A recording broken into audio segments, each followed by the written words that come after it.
Nice. Oh, best shot of my life. Hey guys, thanks for watching. I have a new teacher on the channel, Ryan Faust from FAUSTY Golf. Hey, how's it going? Hey, very good. How are you? He runs a teaching facility here that is really focused on full golfer. And he's also Swing Catalyst certified. So we're here at the Be Better Golf School, and he was teaching all the golfers here really application. So Scott was hardcore into science, giving them some things to work on. And then Ryan was here saying, okay, this is how you can apply it, how you should work on other things. So I wanted to ask you, because your whole thing is matchups, right?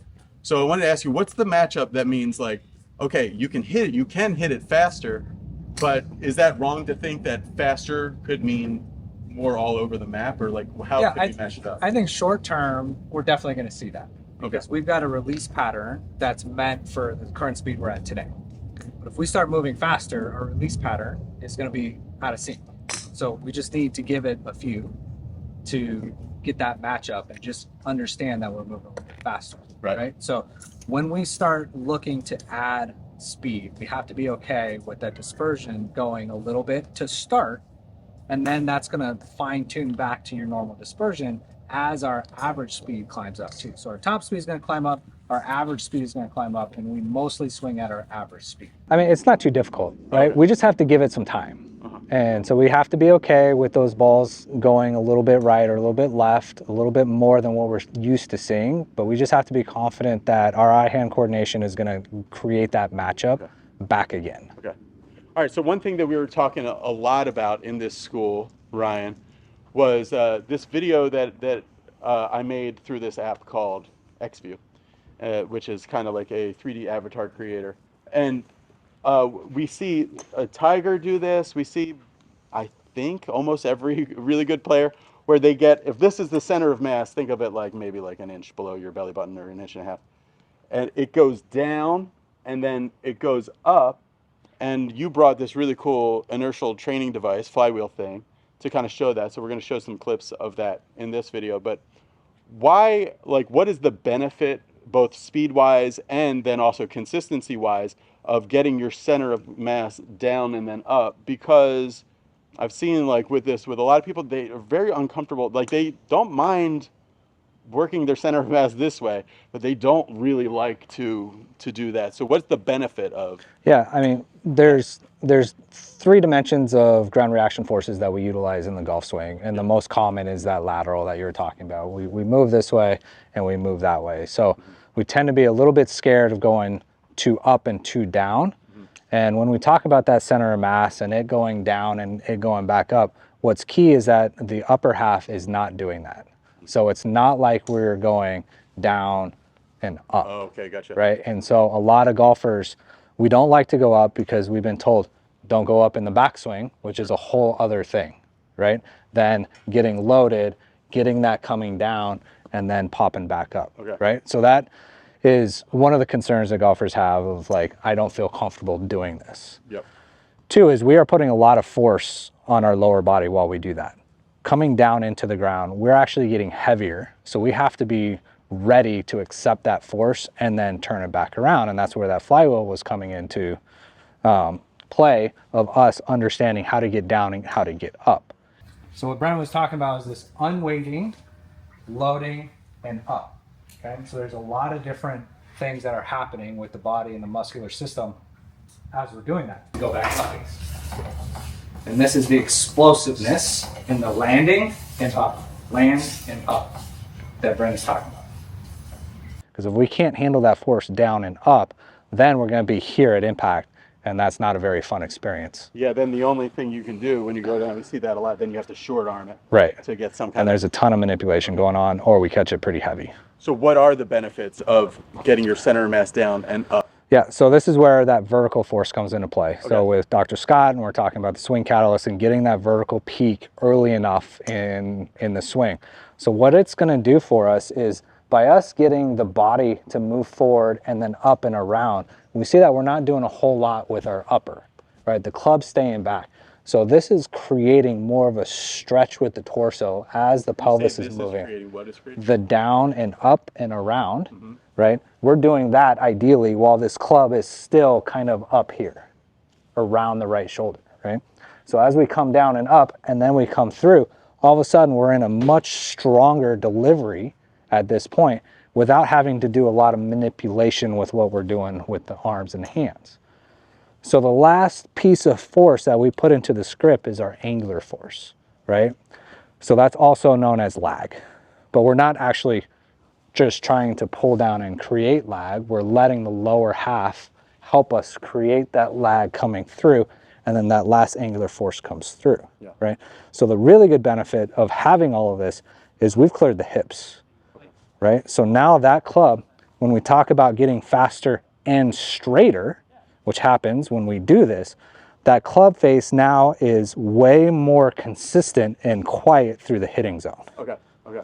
If somebody is working on this and they want to work on expanding their you know, making their bottom of their swing a little bit more like an oval rather than like a spike, right? Sure. And then also taking advantage of body down, body up, the club down, so that coupling that then gives it speed. So we're getting a flatter oval and the speed. What are some drills or ways that I can try and show everybody? So I love stop and go drills. Okay. For sure. So when we talk about stop and go drills, what we're going to do is, I mean, the name says it, but what I like to do is take it to the top and get to about right here. And when we're around here, I have the most amount of force going into my lead leg. Mostly, I'm pushing this way, but most of that is here. And then the go aspect starts from the ground up on the lead side, and that pushes us this way, and it's going to pull the torso and the hands through. And then So we go. the last thing. And then the club head is the last thing where we come in and we just clip and we just finish like that. So what we're doing is we're working sequencing, which is absolutely key and critical, and starting that up soon enough. All right, help me do this drill correctly. Yep. Am I hitting a ball or? Let's do one without a ball. Okay. So you're going to take it to the top. And then as you come down, you're going to come down, you're going to load into this side, and we're going to let everything get to about right here, okay? So this is where we want to see our max vertical pressure and that peak change on the swing catalyst. And now I want you to feel this side explode out and pull that through. Okay, gotcha. Right? And then you're just going to finish like right here. So we're not putting a lot of force through the arms coming through. So that means when we come here and we stop, the hands can stop, the arms can stop. If we come through and then we see something that like, See this finish like this. that's arms generated power. Yep. Yeah. All right, so it's stop and go. So it's here and stop, right? Yep. And then go. Yep. Yeah. Pretty Pass? good. Yeah. Pass, fail? It's average. Average. Okay. So we want to make sure that we do get a little bit of a torso turn coming Oh, so down. you're not like this. Correct. You're Yeah. more re-squared. Right. Okay, So what gotcha. this is doing is this is actually flattening out where that bottom is for longer in our swing. So can I change you real quick? So when we saw that Tiger Woods video, so this would kind of be the point where Tiger's like deepest in the hole, so Correct. to speak, like we Yes. were talking about. Yeah. That we're going to the deepest spot in the hole than before. Correct. Yeah, you can Yep. grab me, do whatever Yep. you need. So what do you want to see me So just do the stop and go for me. do? Here. Yep. Yeah, that's really good. Something like right there. Yeah. A little really nice. wider. Yeah, exactly. Good. Oh, and then I really wrapped it around my neck. So Yeah, you're saying, on that one. okay. Yeah. So I'll try it again. Here. Yeah. Boom. That's really good right there. Right? So we should feel that left oblique, left flat, that left side is really pulling us through, stretching, but then we can stop right there because that's where all of the energy came from and not our arms in this drill. Yeah. Really I'll good. try to hit one? Yeah. Sure.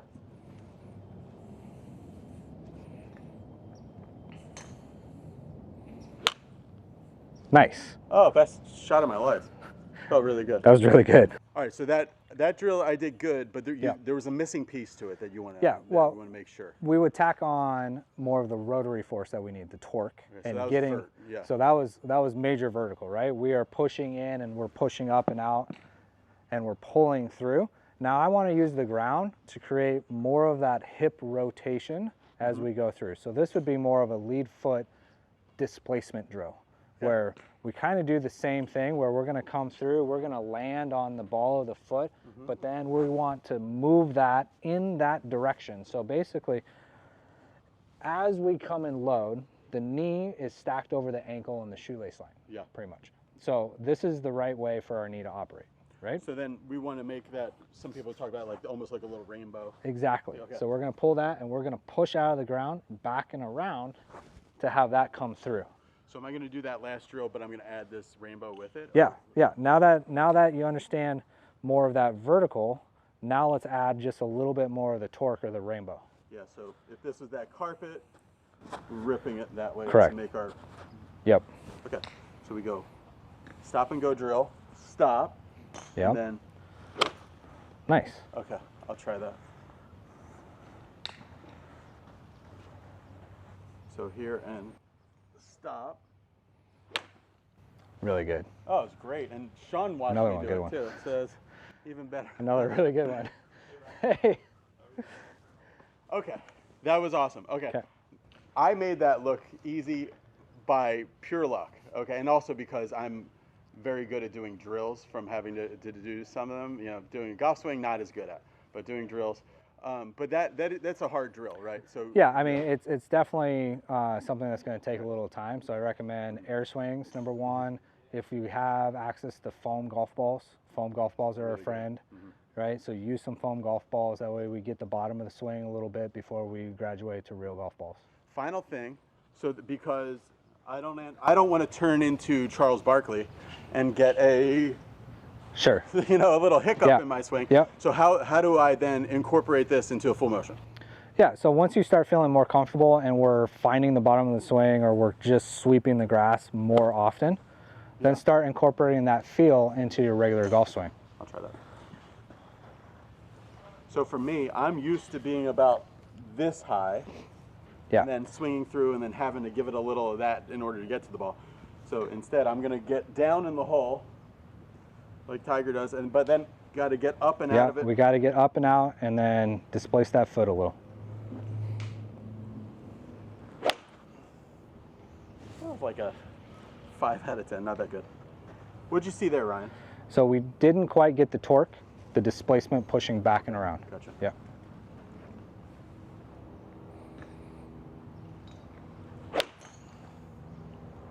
Okay, a little better.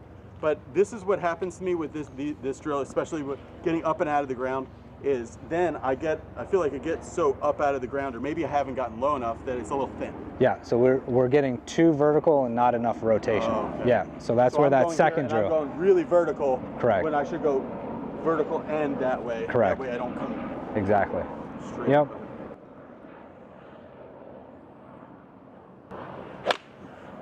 Oh, there we go. That's pretty good. Yeah. So the drill is here, here. Yeah. Nice. I'm going to feel that in an actual swing. I go. That was great. That was nice. Yeah. And you can see it's tough. Like, I'm not actually going to get the hop. Maybe you would with driver more than irons. Definitely driver more than irons, without a doubt. Yeah, balls on a tee. This is great. We're going to have Ryan back on the channel in a few weeks. We have some big things planned that we haven't planned yet, but we'll figure it out. But yeah, we're going to have Ryan back on the channel in a few weeks, and he's going to be probably teaching a future Be Better Golf School. So go to BeBetterGolf.net/school. You'll see information about that. And the first thing to do, though, while you have this video open, it will take you 2 seconds to go to Instagram and follow FAUSTY Golf. But it will mean the world to Ryan. So do that, and also click the subscribe button to this video. I always see the stats, and they say that of everybody who watched the video, like 12% are subscribers. So if we can get a couple more people to subscribe to this channel, it really helps when I approach people and say, hey, I'd like to have you on the channel, and the subscriber count really makes a big difference. So I appreciate it a lot. Thanks for watching.